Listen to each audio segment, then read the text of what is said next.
नमस्कार। आज हम जो टॉपिक यहाँ पे लेके आए हैं वो है vastu bar chart.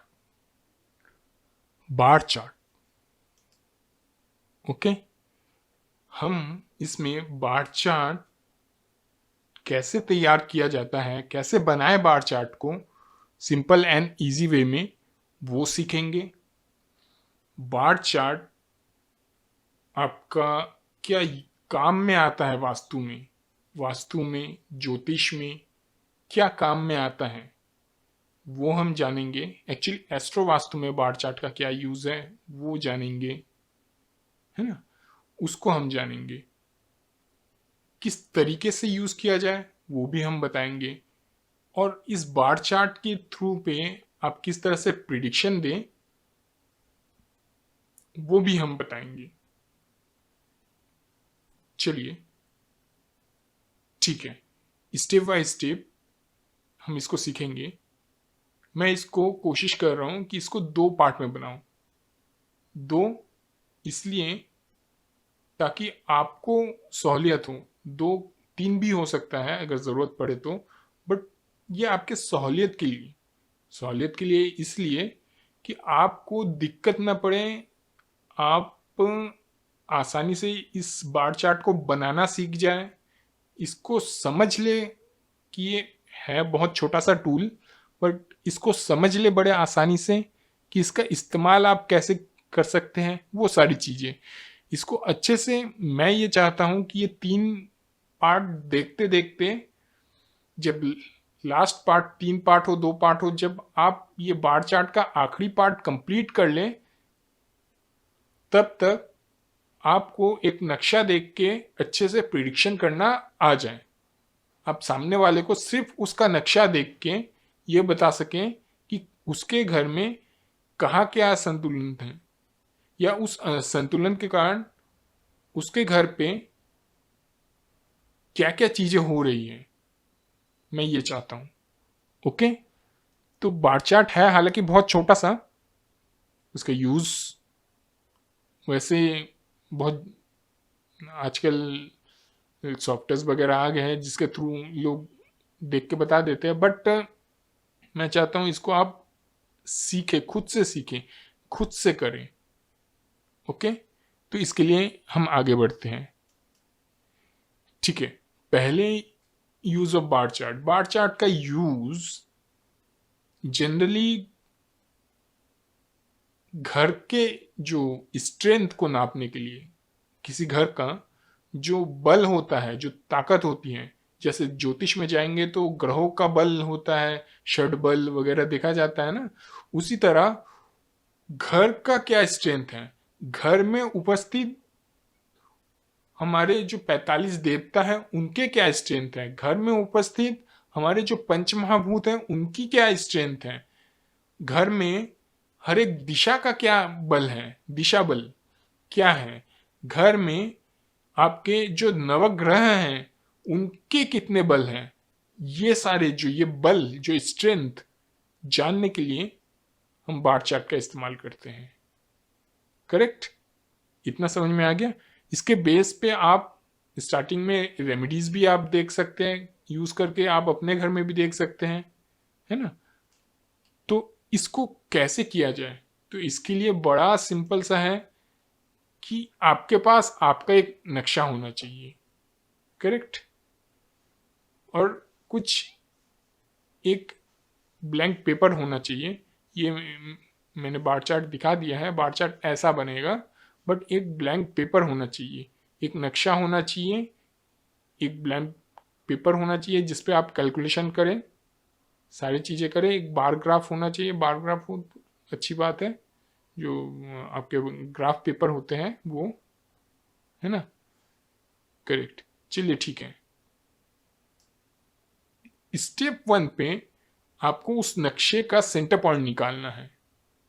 Centre point कैसे निकालना है, क्या क्या चीजें चाहिए वो मैंने आपको बता दिया है। सेंटर पॉइंट निकालना है, सबसे पहले ब्रह्म स्थान निकाल लिए और उससे उसके ऊपर शक्ति चक्र को रखना है। ये मैंने एग्जाम्पल लिया है, इस पे किसी एक नक्शे पे मैंने शक्ति चक्र रखा है। शक्ति चक्र जब रखा जाता है और जब कोई मैप शक्ति चक्र रख के आता है उसे हम ग्रिडेड मैप कहते हैं कि ये ग्रिडेड हो गया है, ये मैप ग्रिडेड है। आपने सुना होगा ना कई वीडियोस पे लोग कहते हैं ग्रिडेड मैप के बिना हम काम नहीं करते। कई वास्तु वाले कहते हैं ना कि हम मैप जब तक हमने ग्रिड करके नहीं देखा तब तक हमें कुछ पता नहीं चला, जब हमने मैप को ग्रिड किया तब हमें ये चीज़ें पता चली। तो ये जब शक्ति चक्र रख देते हैं ना मैप के ऊपर, किसी मैप के ऊपर, तो इसे ग्रिडिंग कहते हैं, ग्रिडेड मैप कहते हैं। ये मैप जब तैयार होकर आता है तो ये ग्रिडेड मैप होता है। ओके, ठीक है, आगे बढ़ते हैं। पहले स्टेप में आपने ये कर लिया। दूसरे स्टेप में जो 22.5 डिग्री का जो स्पैम है ना, जो ये जोन है, अलग अलग जोन, इसको आपको मार्क कर लेना है। अगर आप पेपर पे मार्क कर रहे हैं तो जोन वाइज, कलर वाइज, इसलिए क्योंकि अगर बिगिनिंग स्टेज पे है आप तो आपसे मिस्टेक ना हो। अगर आप शुरुआत कर रहे हैं तो आपको जोन पहचानने में मिस्टेक ना हो, इसलिए मैंने भी एक रफली एक कलर करके दे दिया है। सब में थोड़ा थोड़ा अलग अलग करके इसलिए किया है कि आपको भी समझने में सुविधा हो कि मैंने डिवीज़न कैसे किया हुआ है, आपको भी समझ में आए, है ना। तो ये एक ब्लू कलर वाटर के जोन के लिए होता है, आपको पता है। तो इसी तरीके से ना आपको एक एक जोन को आपको डिवाइड कर लेना है। ईस्ट हो गया एयर का, रेड कलर जितने भी है, रेड कलर की कैटेगरी जो भी है वो आपकी हो गई फायर की। उसके बाद येलो कलर के जितने भी कैटेगरी है वो हो गए आपके अर्थ के। उसके बाद बाकी वाइट कलर और जो लाइट ग्रे कलर, ये सब जो होते हैं, एक्चुअली वाइट कलर और ग्रे कलर ये सारे जो होते हैं ये स्पेस के होते हैं। तो स्पेस के कलर आपको ये पता चल गए, है ना। तो इस तरीके से आपको उस मैप को एक रफली ग्रिड कर लेना, तो आपको पता चले कि आप भटके ना, आपको पता चले कि हाँ मेरा जो आपका डायरेक्शन वाइज पे है वो ये है, ठीक है। अब आपको क्या करना है, ये जो एरिया, ये जो इतना सा जो भाग नॉर्थ का आ रहा है उतने का एरिया निकाल लेना है। फिर ये नॉर्थ ईस्ट का एरिया निकाल लेना है।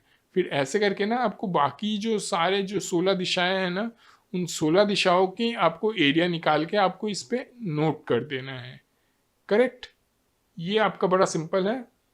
एरिया निकाल के इस पे नोट कर दीजिएगा। नोट इसलिए कीजिएगा कि आप भूले ना।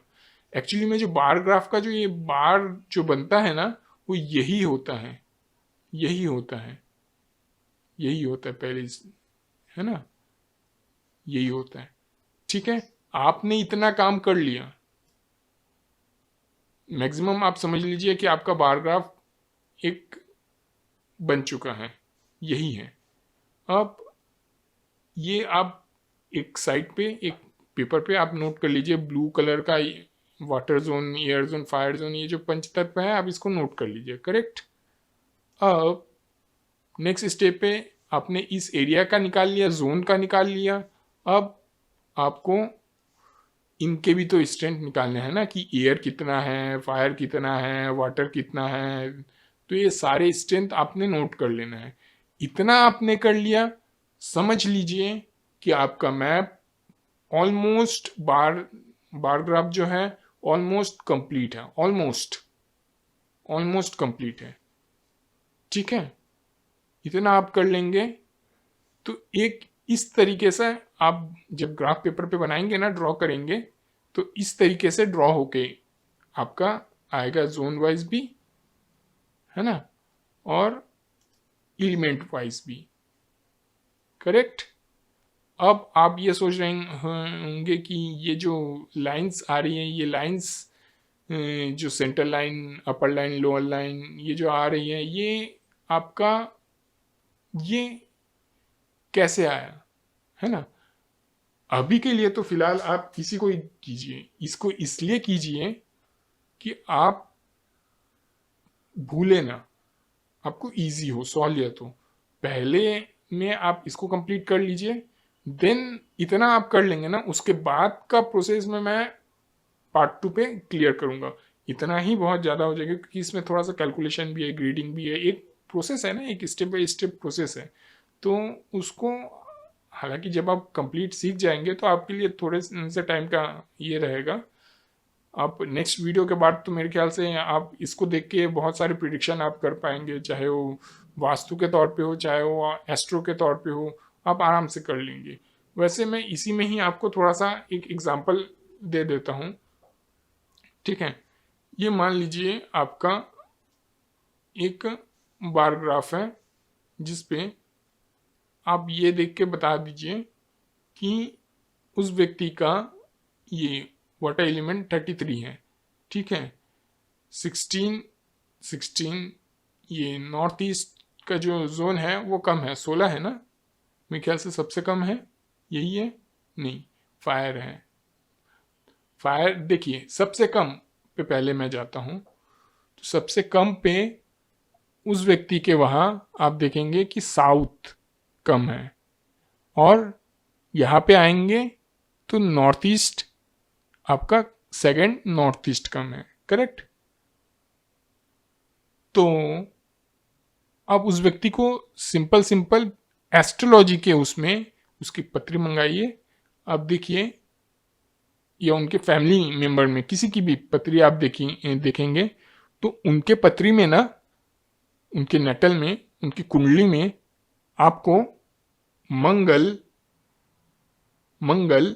मार्स मंगल और गुरु, नॉर्थ ईस्ट जुपिटर, साउथ मंगल और गुरु आपको वहां कमजोर मिलेंगे, करेक्ट। ये एक सिंपल सा मैंने छोटा सा आपको प्रेडिक्शन दिया है समझने के लिए, है ना। इसको पूरी तरह से इसको देख के ही आप प्रेडिक्शन मत कर दीजिएगा कि उनको ये देना। मैंने वास्तु, एस्ट्रो और वास्तु को कैसे लिंक करके मैंने सिंपल सा बताना है, वो मैंने आपको टेक्निक बताई है, ठीक है।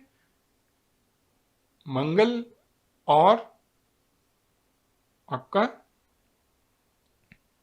सिंपल सा है गुरु, ठीक उसी तरीके से आप बाकी को भी आप देख सकते हैं, जो जो जोन पे जो जो चीज़ें आपके हैं उसके बाद चंद्रमा काफ़ी अच्छा आपको मिल जाएगा, है ना। शुक्र की स्ट्रेंथ चंद्रमा से कम मिलेगी, ठीक है ना।